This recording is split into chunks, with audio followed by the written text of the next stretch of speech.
Tere, mina olen Marliis ja töötan lasteaias eripedagoogina. Oleme Lenguga loonud jututäringute mängu, mis on lapsele käepärase suurusega ja arusaadavate piltidega. Jututäringud on nii lapse loovust kui kõne arendav mäng. Mäng koosneb 8 erinevast täringust, millel on tuhandeid erinevaid kombinatsioone kaasahääravate juttude moodustamiseks.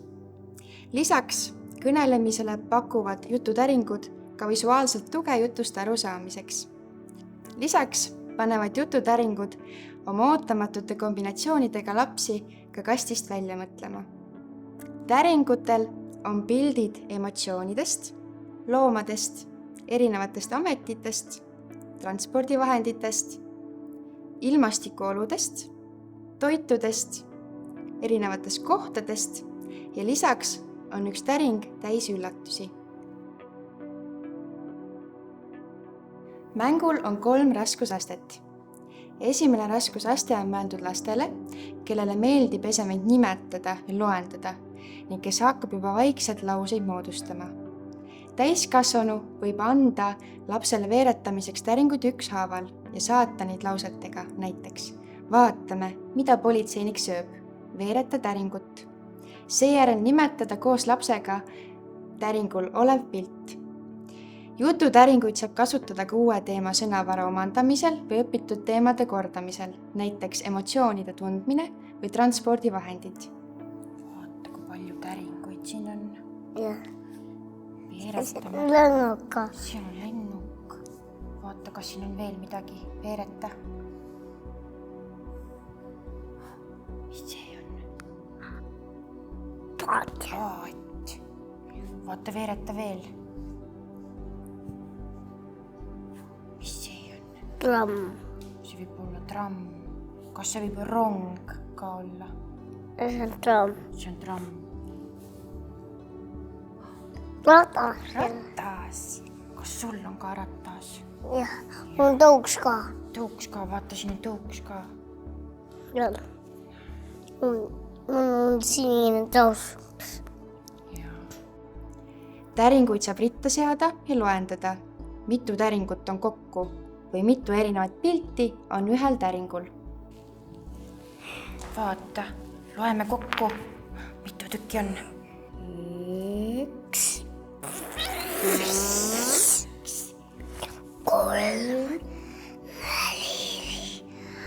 5, 6, 7 ja 8.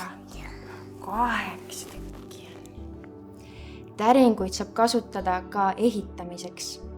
Täringutega saab ehitada torne, püramiide või maju.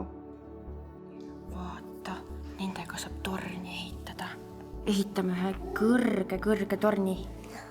Pane veel. Pane kõik üksteise otsa. Juba kukkus. Teeme veel. Oleme ops. Pane see siia peale. Nii, paneme ühe veel. Nii, kas lükkame ümber? Katki läks.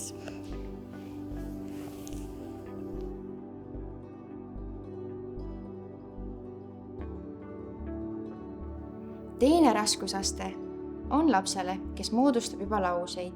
Laps võib vajada juhendamist, kuidas luua keeleliselt korrektne 2-3 sõnaline lihtlause või juba raskemaid lauseid. Laps või täiskasvanu veeretab täringuid ning täiskasvanu võib täringutele toetudes ette öelda lihtsamaid lauseid, mida laps saab järgi korrata ning mille abil ise uusi lauseid moodustada. Näiteks, tema on arst. Arst on rõõmus, arst läheb poodi. Arst sõidab rattaga ja õues sajab vihma. Lapsele on lause moodustamisel abiks ka täiskasvanu erinevates käänetes küsimused. Näiteks, miks tal on seda vaja? Millega ta sinna sõidab? Mida ta sööb? Samuti saab last julgustada kasutama erinevaid sidesõnu. Näiteks ja, ning, ega, vaid, kuid. Mis sa arvad, kas teeme ühe toreda ildu? Jah. pane silmad kinni. Vali üks täring. Selle. Veereta.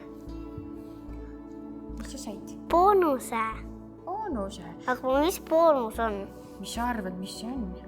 See on kingitus. Jaa, aga mis seal sees võib olla? Mänguasi, ma arvan. Küll. Nii, pane silmad kinni. Vali veel üks.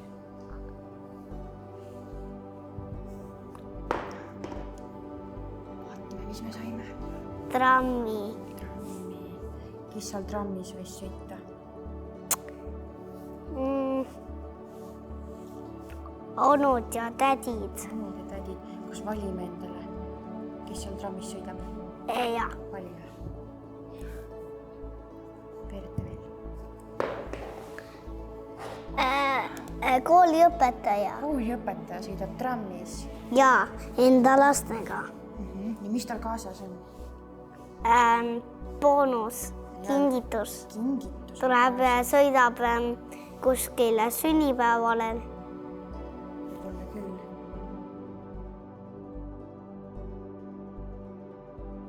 Kolmas raskusaste on lastele, kes tahavad juba pikemalt jutustada.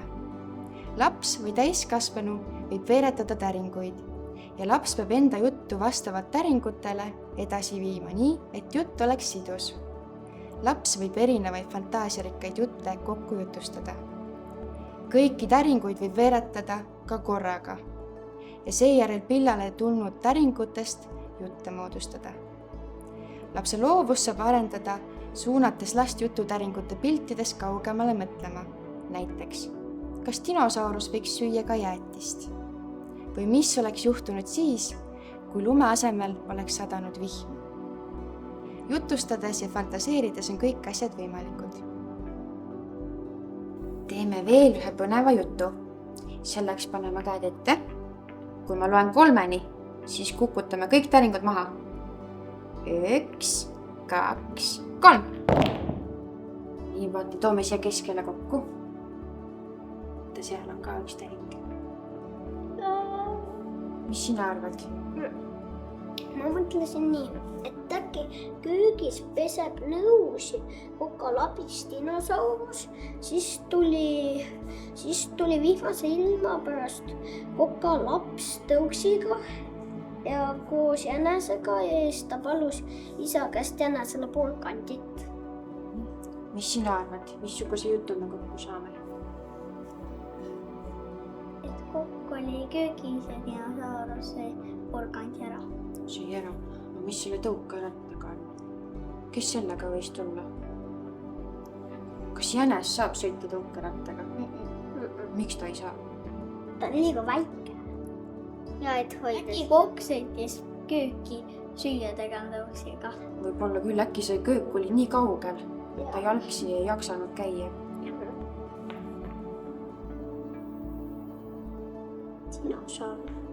Dinosaurus sõidab hoopiski jalgrattaga. Äkki dinosaurust jalg? Ja võib-olla see on natuke teissugune kui meie inimestel. Võib-olla see on nagu kontidega. Kontidega. Aga seal peaks 2 pedaali mõlemal pool olema. Sellel dinosaurusel on 4 jalga. Ja siin on ainult 2. Jah, aga mõlemal pool on siis 4. Jaa. Aga siis tuleb kiiremini ainult. Ja siis, aga ta käed on ju nii väiksed ja see hoidja on väga kõrged. Et ta saab kaelaga hoida.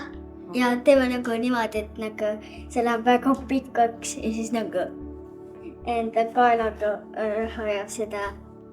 Võib-olla küll. Jututäringuid võib kasutada ka kirjaliku jutu moodustamise skeemina või veeretada endale kirjatüki teema. Täringumäng on sobilik nii keeleõppeks kui ka rühma, klassi või koju. Praegu välja toodud mänguviisid ei ole kindlasti ainsad. Julgustan katsetama erinevaid mängimisviise, sest loovusel ei ole piire. Head jutustamist!